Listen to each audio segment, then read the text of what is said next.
Well, hey there. My name is Raven Blaze, and this is my very first submission to the Sexual Futurist. So, what are my qualifications? I have a bachelor's degree in psychology, and my minor was in human sexuality.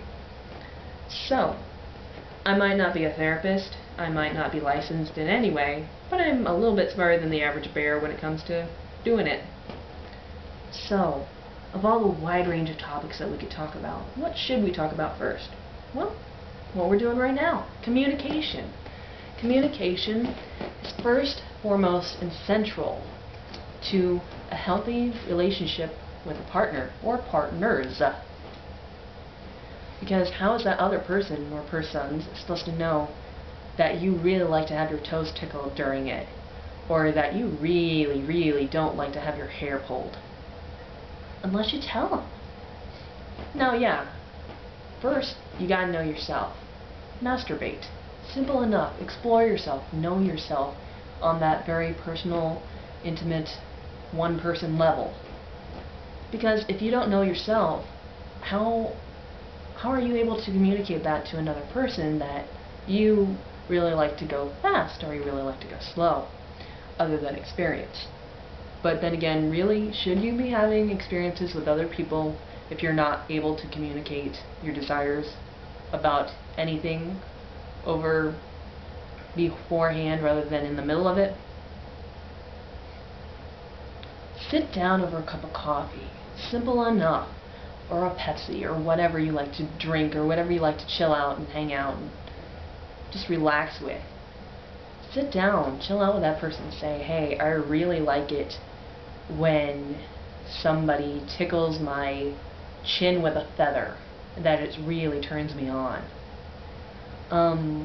Or to be able to say, you know, I don't want to have sexual relations without a condom, or without a dental dam, or without a glove. Especially communicating and talking about those ground rules of yourself, those things that you seriously do not want to engage in. That is first and foremost, because how is that other person supposed to know that you do not want to do it without a condom? Unless you say it. Now, yeah, maybe that person is like, well, then screw this, but you will be happier in the morning because you won't have broken your own ground rules. You will not have broken your own ground rules. Yeah, you know what? Maybe you'll be a little bit frustrated that night, but you'll have saved yourself. But say, you and that special someone or someones have the same ground rules, and that you are on the level when it comes to that. Go ahead and have fun. Talk. Say, I really had a pirate fantasy that I wanted to do for a long time, and if that person's into it, then yo ho ho. Or to be able just to say to them, hey, I really like it. I really like being taken hard and fast. Or for that other person, or for that other person to say, you know, I really like to give it slow, or I really like to take my time with somebody else's body. Talk about it. Talk about your desires, your feelings, what you like, what you don't like. Because if anything, that will give you and that other person or persons ground rules, basics, routes that they can take to get you off and to get them that emotional giver's high. If that person happens to get off through getting others off, or getting another person off, which a lot of people do. So, you sat down, you've had your cup of coffee, you've laid out your ground rules, you and that special someone or someones are on the level. Go ahead, have your fun. But while you're in the middle of it, you gotta keep the communication lines open. You gotta keep on talking to each other. Now, yes, some people really, it's very hard for them to make an auditory noise when they're in the middle of it. So you gotta find other routes to communicate. Talk about it beforehand over that cup of coffee. Say, hey, you know what, I have a hard time talking when I'm in the middle of receiving it, but if I grab you really hard, that means I really like it.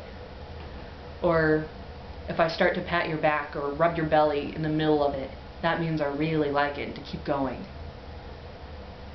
Or simply saying, you know, when I'm really enjoying it, I tend to moan a lot. So, you've communicated that beforehand, And so when you're in the middle of receiving it, the person who's giving it to you knows, ooh, she's moaning a lot. She likes that. Or he likes that.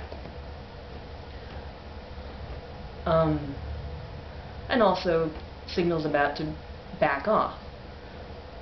One of the core rules of the BDSM, the bondage, domination, sadism, masochism community, is to always, always, always obey the safe word. So, say your safe word is pencil. So, if the person on the receiving end, or the giving end, says pencil in the middle of it, you both know to stop immediately. And step back, talk about what happened, talk about how you could fix it, and then either go on your separate ways or get back to it. Or if you're in a situation where one party or the other is not able to speak, having a ball, a bell, something that is auditory to communicate stop is very important for both the giver and the receiver. If you're on the giving end, if you're giving it to them hard, fast, however they like it, it is your job to listen to them. Because if you're not listening to them, if you're off in la la land while they're not enjoying it and they're basically getting ripped up and not having a good time, you're not doing your job. Being on the giving end, it is your job to listen to that other person, to look for and respond to those changes in their body, those changes in their noise, their sound, their movements, and how they touch you, to be able to give it to them so that they enjoy it, and so that you'll enjoy it too. If a person really likes to be smacked on the ass, and they're moaning and groaning in the most pleasurable way, keep it up. Why not? Or if that person's pulling back a little bit, you might want to ease off on what you're doing. So, what have we learned today? We have learned that being on the giving end and the receiving end, you need to keep the communication lines open. Talk to each other beforehand. Communicate with each other during it.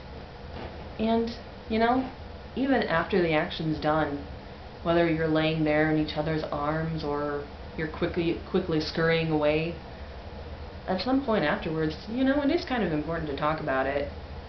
Because if you plan on doing it again, that person will know that, hey, you really liked it when you bent them over your knee and kissed their lips. Or that person, or both parties will know that, hey, when you smacked them on the ass with a feather duster, they didn't particularly care for it. So that your next encounter, you'll be able to pleasure each other even more. So, communication. Simple enough. Talk to each other beforehand. Let that other person know that you're really enjoying something, or that they need to get the fuck off and do something else while they're in the middle of it. If you're a receiver, if you're on the giving end, listen to that person. That person will let you know how much they can take and how much they want. Simple enough. And afterwards, discuss it. Why not? It'll be a great way that you can complement each other. And if you plan on doing it again, you'll be able to know what they like and what they don't like after that experience. Because every experience is different, every experience is unique. Every person is unique. So, that is my very first submission to the Sexual Futurists, and I wish you all a happy, safe, and enjoyable experience. Peace out.